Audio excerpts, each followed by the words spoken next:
Hi guys, मैं अनीता आप सबके सामने तरुणा डिफेंस एकेडमी में एक और प्रैक्टिस सेट लेकर आई हूँ। आपको ज़्यादा से ज़्यादा क्वेश्चंस का आंसर करना है और कमेंट बॉक्स में जो है हर एक क्वेश्चन का आपको रिस्पॉन्स करना है और क्लास को ज़्यादा से ज़्यादा शेयर, लाइक एंड कमेंट करने हैं। तो ज़्यादा टाइम ना खराब करते हुए सीधा क्वेश्चन पे आते हैं। देखिए पहला क्वेश्चन क्या बोल रहा है, भारत की अर्थव्यवस्था है यानी भारत की अर्थव्यवस्था कैसी है। तो उसके लिए आपके पास चार ऑप्शन है, समाजवादी, पूंजीवादी, मिश्रित, साम्यवादी। तो अगर मैं किसकी बात करूं, भारत की राज व्यवस्था की, तो भारत की राज व्यवस्था कैसी है, मिश्रित है। यानी कि आपका कौन सा ऑप्शन सही हो जाएगा, सी नंबर ऑप्शन, यानी कि मिश्रित है। 2 नंबर क्वेश्चन देखिए, अर्थव्यवस्था की आर्थिक गतिविधियों को कितने क्षेत्रों में बांटा गया है। कि अर्थव्यवस्था की आर्थिक गतिविधियों को कितने भागों में या कितने क्षेत्रों में बांटा गया है। और चार ऑप्शन दे रखे हैं, 2, 3, 4, 5।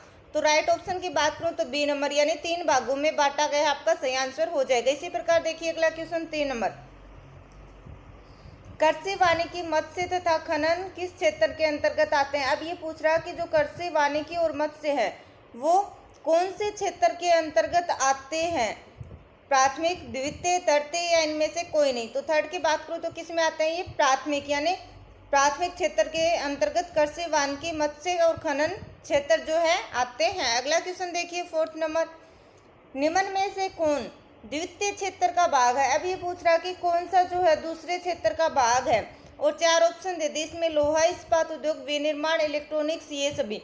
तो 4th की बात करूँ तो क्या हो जाएगा, लोहा इस्पात उद्योग भी है, सेकंड में विनिर्माण भी है, इलेक्ट्रॉनिक्स भी है। तो यानी डी नंबर ऑप्शन क्या हो जाएगा, आपका राइट हो जाएगा। यानी तीनों की तीनों ही आपकी क्या है, सही आंसर है। इसी प्रकार देखिए अगला क्वेश्चन, अर्थव्यवस्था के तटीय क्षेत्र में किसे शामिल किया जाता है। यानी अर्थव्यवस्था को जो तीसरा क्षेत्र है उसके अंतर्गत किसको शामिल किया जाता है। तो इसके लिए पूछ रहा है कृषि, खनन, लोहा इस्पात या सेवा। तो 5th की बात करूँ तो 5th में आपका सेवा, यानी डी नंबर ऑप्शन क्या हो जाएगा, राइट हो जाएगा। इसी प्रकार देखिए अगला क्वेश्चन 6 नंबर, योजना आयोग का गठन कब किया गया। अब ये क्या बोल रहा कि जो योजना आयोग थी उसका गठन कब किया गया और उसके लिए आपके सामने चार ऑप्शन दे रखे हैं। बोल रहा वर्ष 1949, वर्ष 1951, वर्ष 1950, वर्ष 1952। जल्दी से इस क्वेश्चन का जो है कमेंट बॉक्स में आंसर कीजिए क्योंकि काफ़ी अच्छा क्वेश्चन है, मोस्ट इंपॉर्टेंट भी मान सकते हो आप। यही जो योजना आयोग है इसी का नाम बदलकर अब क्या कर रखा है, नीति आयोग कर रखा है आपका। यानी नीति आयोग ही क्या है, योजना आयोग है। और इसके अध्यक्ष की बात करें तो इसका अध्यक्ष कौन होता है, पीएम।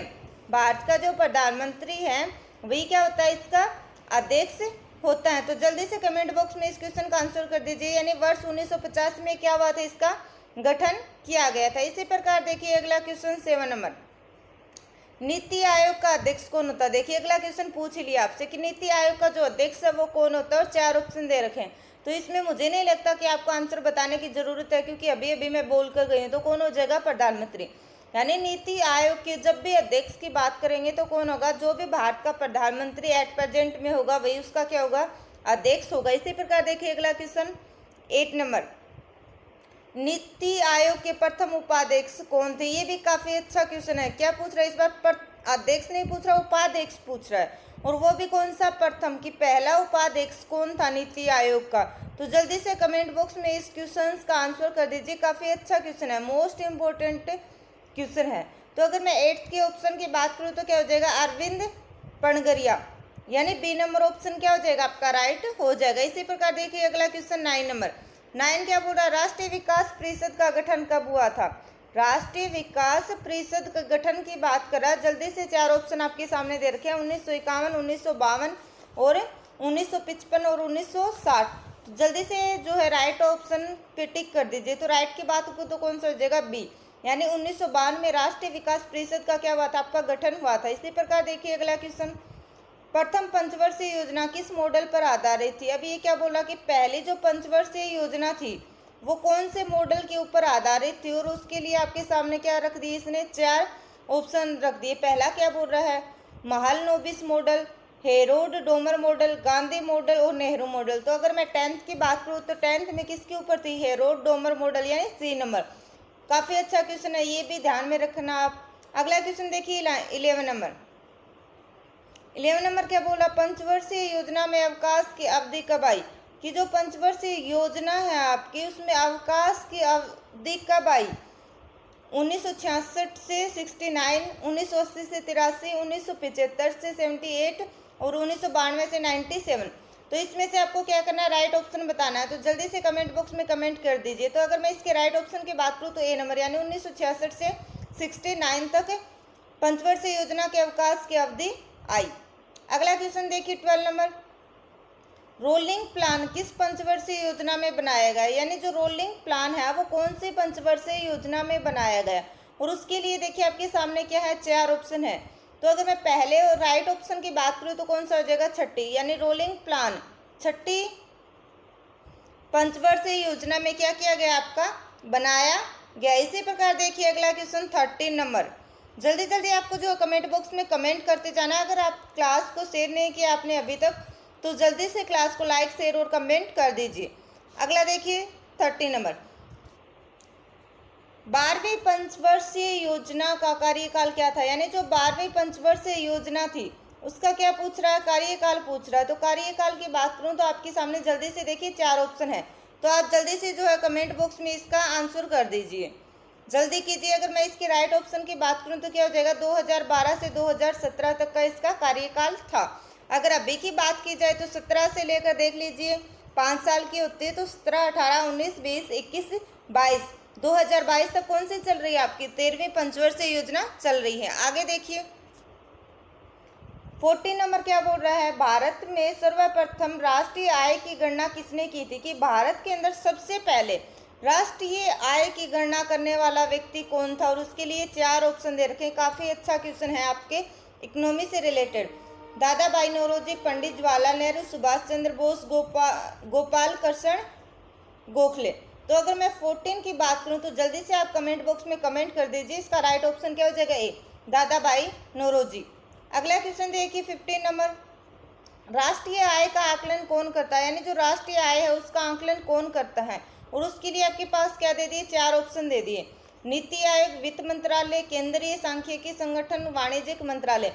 जल्दी से 15 का कमेंट बॉक्स में आंसर कीजिए। तो 15 में क्या हो जाएगा, केंद्रीय सांख्यिकी संगठन क्या करता है, राष्ट्रीय आय का आकलन करता है। इसी प्रकार देखिए अगला क्वेश्चन 16 नंबर, 16 क्या बोल रहा है आपसे, केंद्रीय सांख्यिकी संगठन का मुख्यालय कहाँ है, यानी केंद्रीय सांख्यिकी संगठन का मुख्यालय कहाँ पर है। तो मुख्यालय की बात की जा रही है तो कहाँ होगा, आपका दिल्ली, यानी राइट ऑप्शन क्या हो जाएगा, बी नंबर हो जाएगा। इसी प्रकार अगला देखिए 17 नंबर क्वेश्चन क्या बोल रहा है, राष्ट्रीय आय की गणना का आधार वर्ष क्या है, यानी कि जो राष्ट्रीय आय है उसकी गणना का आधार वर्ष कौन सा है। और उसके लिए 4 ऑप्शन दे रखे हैं, यानी 17 की राइट ऑप्शन की बात करूं तो कौन सा हो जाएगा, बी, वर्ष 2011-12। इसी तरह आपको जो सारे क्वेश्चंस के आंसर कमेंट बॉक्स में करते जाना है। काफ़ी अच्छे क्वेश्चंस आपके एग्जाम में मोस्टली आ सकते हैं। 18 नंबर देखिए, योजना आयोग द्वारा किस वर्ष आधिकारिक रूप से गरीबी निर्धारण का प्रसारण किया गया, यानी कि योजना आयोग के द्वारा पूछ रहा कि कौन से वर्ष में जो है आधिकारिक रूप से गरीबी निर्धारण का प्रयास किया गया है। तो 18 की राइट ऑप्शन की बात करूँ तो 4 ऑप्शन है, जल्दी से कमेंट बॉक्स में आंसर कीजिए, यानी क्या हो जाएगा, सी नंबर आपका राइट ऑप्शन हो जाएगा। इसी प्रकार देखिए अगला 19 नंबर क्वेश्चन, भारत में गरीबी का आंकलन किस आधार पर किया जाता है। काफी अच्छा क्वेश्चन है ना, भारत के अंदर जो गरीबी है उसका आंकलन या गणना किस प्रकार या किस आधार पर की जाती है। तो 19 के राइट ऑप्शन की बात करूँ तो क्या हो जाएगा आपका, कैलोरी, यानी कैलोरी के आधार पर क्या किया जाता है, भारत में गरीबी का आंकलन किया जाता है। इसी प्रकार देखिए 20 नंबर क्वेश्चन, सुरेश तेंदुलकर समिति की रिपोर्ट के अनुसार देश में गरीबी का आंकड़ा कितना है। जल्दी से जो है कमेंट बॉक्स में 20 नंबर का आंसर कीजिए। तो इसके राइट ऑप्शन की बात करूँ तो कितना हो जाएगा, सी, 37.2%। इसी प्रकार अगला क्वेश्चन देखिए, उम्र में कौन सी बेरोजगारी पाई जाती है, बात कर रहा है। तो अगर मैं बात करूं भारत में कौन सी बेरोजगारी पाई जाती है, तो संरचनात्मक बेरोजगारी भी पाई जाती है, आदर्श से बेरोजगारी भी पाई जाती है, मौसमी बेरोजगारी भी पाई जाती है, और ये सभी। तो राइट ऑप्शन क्या हो जाएगा आपका, डी नंबर हो जाएगा, यानी ये सभी। इसी प्रकार देखिए अगला क्वेश्चन 22 नंबर, स्वतंत्रता प्राप्ति के पश्चात भारत में प्रथम औद्योगिक नीति की घोषणा कब की गई, यानी जब हमारा देश आज़ाद हुआ तो उसके बाद पहली बार औद्योगिक नीति की घोषणा कब की गई। और उसके लिए क्या है, 4 ऑप्शन है। तो अगर मैं राइट ऑप्शन की बात करूं तो क्या हो जाएगा आपका, वर्ष 48। जल्दी से कमेंट बॉक्स में कमेंट करते रहिए और अपना रिस्पॉन्स लिखते रहिए ताकि आपको पता चले आपकी तैयारी कैसी है।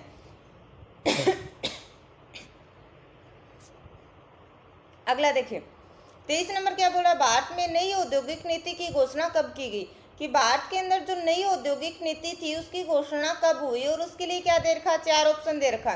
तो जल्दी से कमेंट बॉक्स में कमेंट कीजिए। राइट ऑप्शन की बात करूँ तो क्या हो जाएगा, वर्ष 1991, यानी कि सी नंबर ऑप्शन राइट हो जाएगा।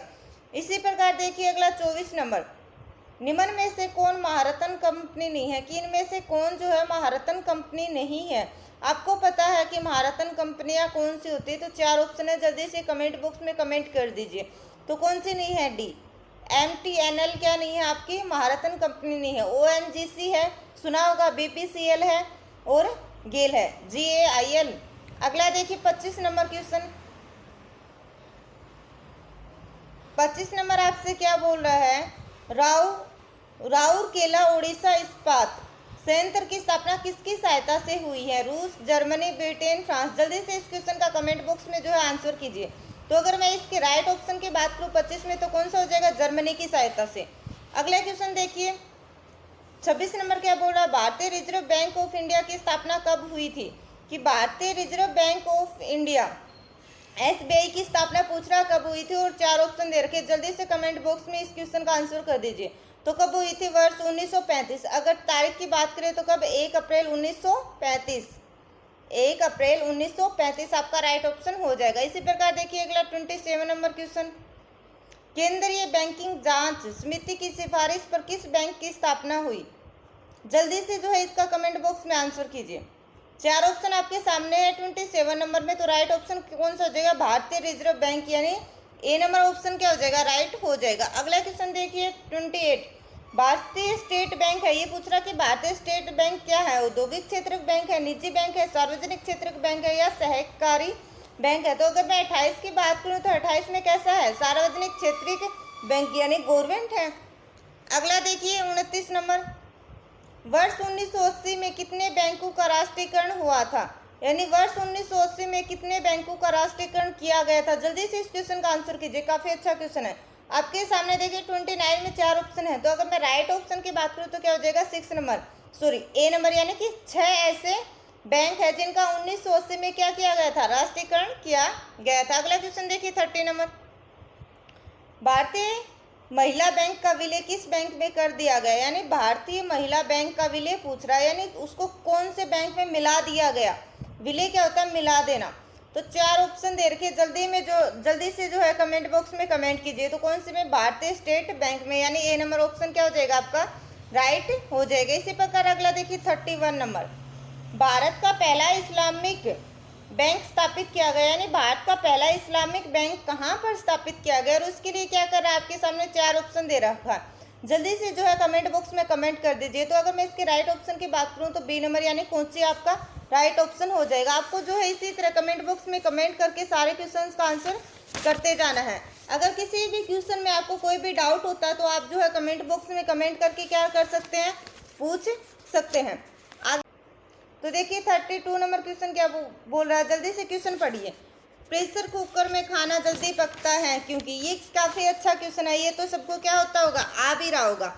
तो जल्दी से इसका जो है कमेंट बॉक्स में आंसर कर दीजिए। तो अगर मैं 32 की बात करूँ तो प्रेशर कुकर में खाना जल्दी पकने का कारण क्या है, अधिक क्वथन ताप पर होने लगता है, क्योंकि क्वथन अधिक ताप पर होने लगता है, उसका प्रेशर कुकर का जो क्वथन है वो ज़्यादा ताप पर होने लगता है, जिसकी वजह से क्या होता है, प्रेशर कुकर में खाना जल्दी बन जाता है। इसी प्रकार देखिए 33 नंबर क्वेश्चन, 33 क्या बोल रहा है, उबलते जल की अपेक्षा भाप के जलने से अधिक नष्ट होता है, क्योंकि उबलते जल की अपेक्षा भाप की गुप्त ऊष्मा कम होती है, अधिक होती है, एक समान रहती। काफ़ी अच्छा क्वेश्चन है, एक बार पहले भी आ चुका। तो जल्दी से 33 का आंसर कीजिए। तो 33 क्या हो जाएगा, अधिक होती है। इसी प्रकार देखिए अगला क्वेश्चन 34, निम्नलिखित में से किसकी विशिष्ट ऊष्मा सबसे अधिक होती है, यानी क्या पूछ रहा है, विशिष्ट ऊष्मा पूछ रहा है कि किसकी ज़्यादा होती है और उसके लिए क्या कर रखा है, 4 ऑप्शन दे रखे हैं, बर्फ, बालू, पानी, लोहा।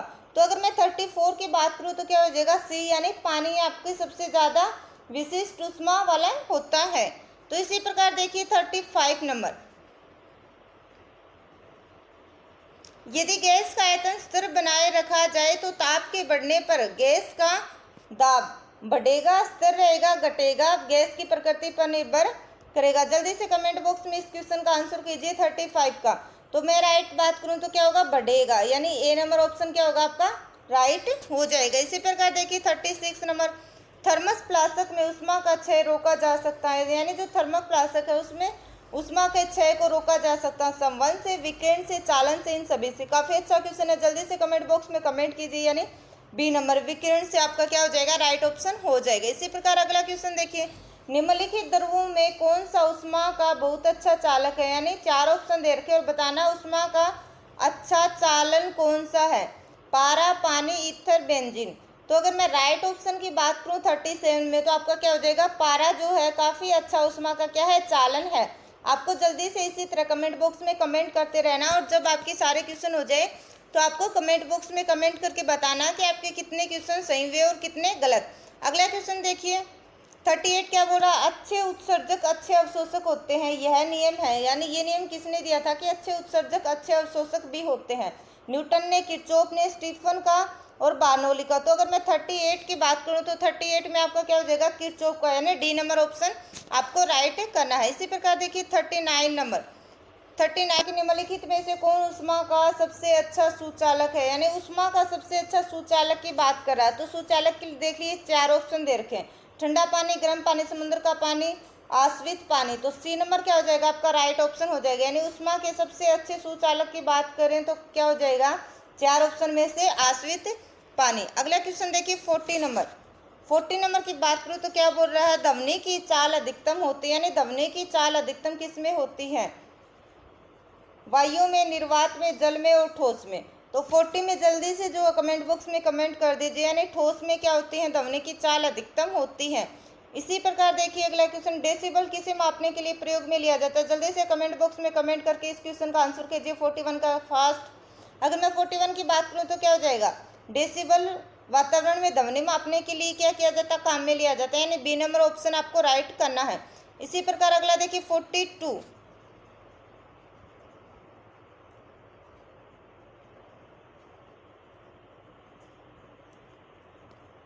42 क्या है, वायु में ध्वनि का वेग ताप के बढ़ने से बढ़ता है, ताप के बढ़ने से घटता है, ताप के बढ़ने से बढ़ता है, ताप के 42 देखिए, वायु में ध्वनि का वेग ताप के बढ़ने से घटता है, ताप के बढ़ने से बढ़ता है, ताप के घटने से बढ़ता है, और इनमें से कोई नहीं। तो अगर मैं 42 की बात करूँ तो आपका राइट ऑप्शन कौन सा हो जाएगा, बी नंबर, यानी कि ताप के बढ़ने से क्या होता है बढ़ता है, बी नंबर आपको क्या करना है राइट करना है। अगला देखिए 43 नंबर, 43 की बात करूँ तो क्या बोल रहा है, वायु में ध्वनि की चाल है, यानी 4 ऑप्शन दे रखे हैं, जल्दी से कमेंट बॉक्स में कमेंट कीजिए, यानी वायु के अंदर क्या बोल रहा है ध्वनि की चाल पूछ रहा है कि कितनी होगी। अब चाल है तो मीटर पर सेकंड तो लास्ट में आएगा ही आएगा, अब कितनी होगी ये देखिए जल्दी से, तो कितनी होगी 332 मीटर पर सेकंड, यानी सी नंबर ऑप्शन आपको राइट करना है। अगला क्वेश्चन काफ़ी अच्छा है, देखिए स्त्रियों की आवाज़ पुरुषों की आवाज़ से किस कारण से पतली होती है, जल्दी से इस क्वेश्चन का कमेंट बॉक्स में कमेंट कीजिए। ये क्वेश्चन तो आप सबको जो है आना चाहिए, स्त्रियों की आवाज़ पुरुषों की आवाज़ से किस कारण क्या होती है पतली होती है। तो ए नंबर ऑप्शन टिक करना है, यानी स्त्रियों की ध्वनि का तार तो पुरुषों से क्या होता है अधिक होता है। अगला क्वेश्चन देखिए 44 नंबर, सर्वे परिसर में ध्वनि तरंगों की आवृत्ति क्या होती है, काफी अच्छा क्वेश्चन है, जल्दी से कमेंट बॉक्स में कमेंट कीजिए। सर्वे परिसर में पूछ रहा है, ध्यान से जल्दी से कमेंट बॉक्स में कमेंट कीजिए। अगर मैं 45 की बात करूँ तो क्या हो जाएगा 20 हर्ट्ज से 20,000 हर्ट्ज आपका राइट ऑप्शन हो जाएगा। इसी प्रकार देखिए 46 नंबर, 46 क्या बोल रहा है, ध्वनि तरंगों की प्रकृति होती है, यानी ध्वनि तरंगों की प्रकृति कैसी होती है, अनुप्रस्थ होती है, अनुदैर्ध्य होती है, अपरिगामी होती हैं या विद्युत चुंबकीय होती हैं। तो अगर मैं 46 की बात करूँ तो क्या हो जाएगा अनुदैर्ध्य, यानी ध्वनि तरंगों की प्रकृति क्या होती है अनुदैर्ध्य होती है। अगला क्वेश्चन देखिए 47 नंबर, निकट आती किसी रेलगाड़ी की सीटी की आवृत्ति या तीक्ष्णता बढ़ती जाती है, ऐसा किस कारण से होता है। तो जल्दी से जो है 4 ऑप्शन दे रखे हैं, यानी 4 सिद्धांत दे रखे हैं या नियम दे रखे हैं। तो आपको 47 में क्या करना है राइट ऑप्शन बताना है, यानी चार्ल्स नियम होगा, बर्नौली प्रमेय होगी, डॉपलर प्रभाव हो गया, आर्किमिडीज का सिद्धांत होगा, तो क्या होगा सी नंबर, यानी डॉपलर या डोपलर प्रभाव बोल सकते हैं। अगला देखिए 48 नंबर क्वेश्चन। सोनार अधिकांशतः प्रयोग में लिया जाता है, यानी सोनार का प्रयोग ज्यादातर किसमें किया जाता है? नाविकों द्वारा, अंतरिक्ष यात्रियों द्वारा, अभियंताओं द्वारा, उपरोक्त सभी के द्वारा। तो अगर मैं 48 की बात करूँ तो क्या हो जाएगा आपका? नाविकों द्वारा सबसे ज्यादा सोनार का क्या किया जाता है? प्रयोग किया जाता है। अगला क्वेश्चन देखिए 49। ध्वनि तरंगों में किसके कारण प्रति ध्वनि उत्पन्न होती है? और 4 ऑप्शन दे रखे हैं, अपवर्तन, विवर्तन, परावर्तन, अनुरणन। तो अगर मैं 49 की करेक्ट आंसर की बात करूं तो करेक्ट आंसर आपका क्या कौन सा हो जाएगा? सी नंबर, यानी परावर्तन के कारण। इसी प्रकार अगला क्वेश्चन देखिए 50 नंबर। रेडियो का समसवरण स्टेशन उदाहरण है, यानी रेडियो का समसवरण स्टेशन उदाहरण है, और 4 ऑप्शन दे रखे हैं, परावर्तन, अपवर्तन, अनुरणन और अनुवाद। तो 50 के राइट ऑप्शन की बात करूँ तो क्या हो जाएगा? डी नंबर, यानी अनुनाद। इसी प्रकार देखिए 51 नंबर क्वेश्चन।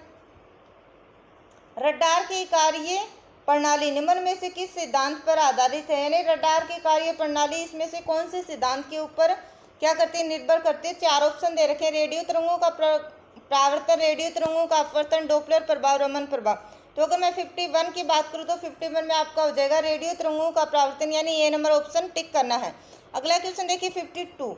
दाढ़ी बनाने के लिए काम में लिया जाता है, बॉयज इसका आंसर आसानी से कर सकते हैं, यानी दाढ़ी बनाने के लिए कौन से दर्पण काम में लिया जाता है? और उसके लिए आपके पास क्या है? 4 ऑप्शन है। जल्दी से कमेंट बॉक्स में कीजिए आंसर। तो सी नंबर क्या होगा इसका? अवतल दर्पण राइट ऑप्शन हो जाएगा। 53 देखिए, मोटर कार के पीछे के दृश्य को देखने के लिए कौन सा दर्पण प्रयुक्त किया जाता है? काफी अच्छा क्वेश्चन है। जल्दी से क्या बोला कि मोटर कार में पीछे के दृश्य को देखने के लिए कौन सा दर्पण प्रयुक्त होता है? तो जल्दी से कमेंट बॉक्स में इस क्वेश्चन का आंसर कीजिए। यानी 53 में क्या हो जाएगा? उत्तल दर्पण का।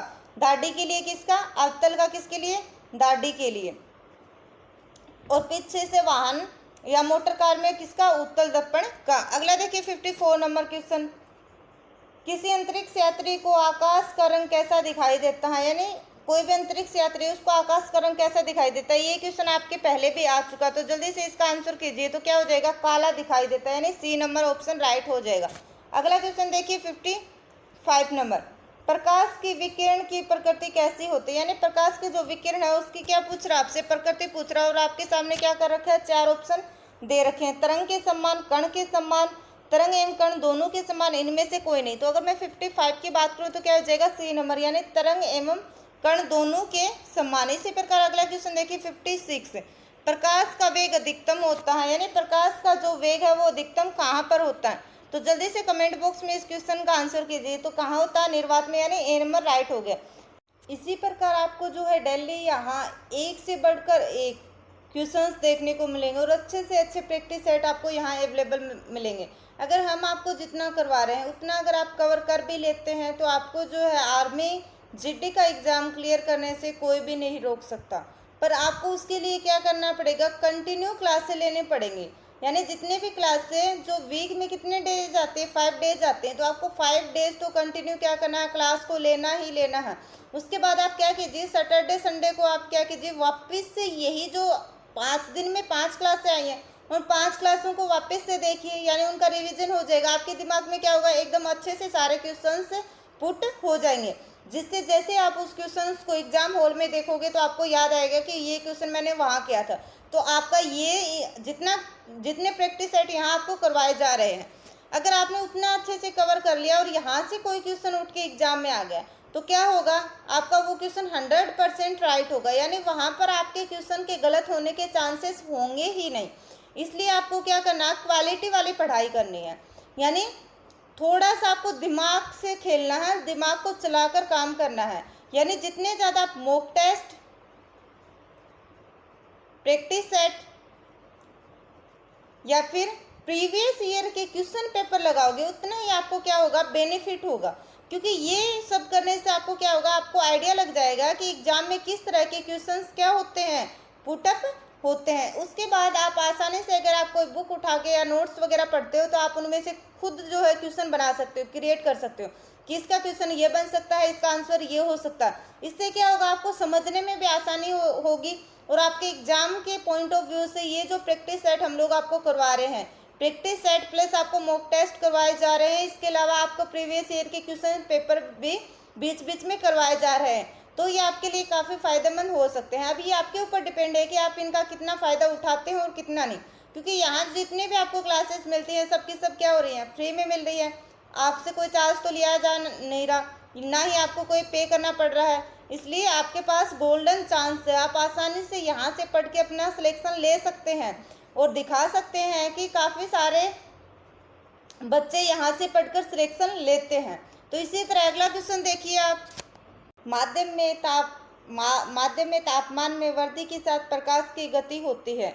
अब देखिए, आपको जल्दी से कमेंट बॉक्स में कमेंट करके आंसर बताना है, और आपने अभी तक अगर क्लास को लाइक शेयर और कमेंट नहीं किया है तो जल्दी से क्या कर दीजिए, लाइक शेयर एंड कमेंट कर दीजिए। तो देखिए 58 नंबर देखिए क्या बोला है, माध्यम में तापमान में वृद्धि के साथ प्रकाश की गति होती है, और उसके लिए 4 ऑप्शन दे रखा, बढ़ती है, घटती है, परिवर्तित रहते हैं, इनमें से कोई नहीं। जल्दी से कमेंट बॉक्स में कमेंट कर दीजिए कि 58 नंबर का राइट ऑप्शन क्या होगा।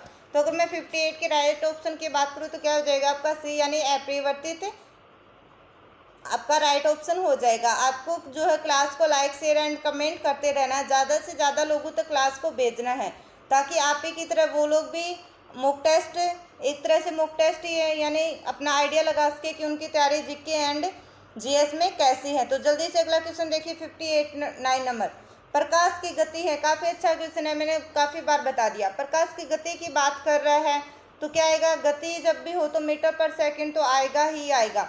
अब मुँह जुबानी याद होने चाहिए, 3 × 10⁸ मीटर पर सेकंड क्या होती है, आपकी प्रकाश की गति होती है, यानी सी नंबर ऑप्शन क्या हो जाएगा आपका राइट हो जाएगा। इसी प्रकार देखिए अगला क्वेश्चन 60 की बात करूँ तो जल्दी से आपको कमेंट बॉक्स में कमेंट करना है। रेगिस्तान में मरीचिका जैसी घटना का कारण प्रकाश का अपवर्तन, प्रकाश का पूर्ण आंतरिक परावर्तन, प्रकाश का प्रकीर्णन और प्रकाश का व्रण विक्षेपण। तो 60 को पहले क्वेश्चन को समझिए कि क्या बोला। मरीचिका क्या होता है, यानी कि गर्मी के टाइम में कोई भी मैदान खाली वगैरह होता है तो वह घास वगैरह की जगह हिरण को क्या महसूस होता है, चमकता हुआ दिखता है, उसको लगता है कि वहाँ पर पानी है, और वो उस पानी की प्यास बुझाने के लिए जब पास जाते हैं तो उसे पता चलता है कि एक्चुअल में वहाँ पानी था ही नहीं, क्या था, वहाँ घास था। तो इसके राइट ऑप्शन कौन सा हो जाएगा, बी, यानी प्रकाश का पूर्ण आंतरिक परावर्तन।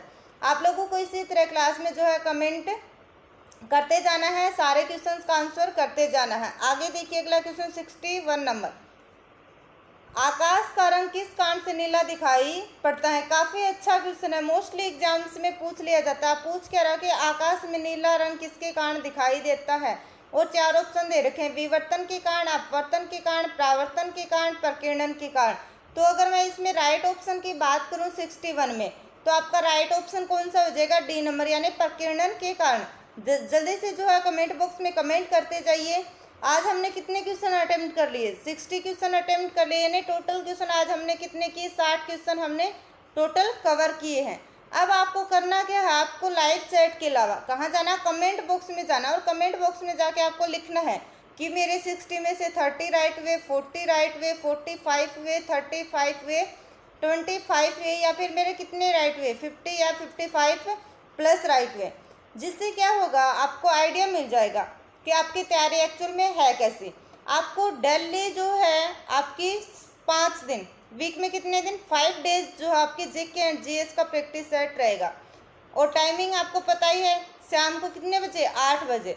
तो शाम को 8 बजे आपको कोई भी काम ना करके सिर्फ क्लास को ध्यान में रखते हुए आपको क्या करना, क्लास अटेंड करनी है, और आपको क्या करना, सारे क्वेश्चंस का आंसर करना है, जिससे आप क्या हो, आपके एग्जाम में आपको काफ़ी ज़्यादा हेल्प मिलेगी। ये हम आपको पक्का बोल रहे हैं।